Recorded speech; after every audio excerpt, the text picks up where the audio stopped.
দুই শালিক ধারাবাহিকে আবারও ফিরে এলো পিয়ারকে। হ্যাঁ বন্ধুরা, পিয়ারকে কিন্তু জেল থেকে ছাড়া পেয়ে চলে এসেছে ছাতাবাড়িতে।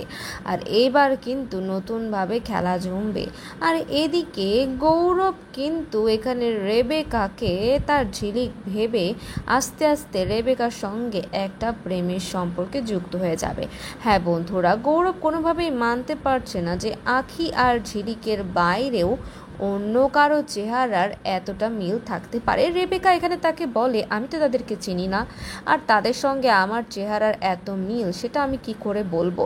গৌরব কিন্তু কোনোভাবেই মানতে চায় না যে রেবেকা তাদের কাউকে চেনে না। আর যখন রেবেকা বলে, আপনাকেও তো আমার পরিচিত মনে হচ্ছে, কিন্তু আমি তো আপনাকে চিনি না, আপনি কে? তখন কিন্তু গৌরব তাকে বলবে যে আপনি কি খানজিলাল ছাতার কথা শুনেছেন? আমি ছাতা বাড়ির ছেলে। আর এটা শুনে কিন্তু এখানে আখি ভীষণ চমকে উঠবে।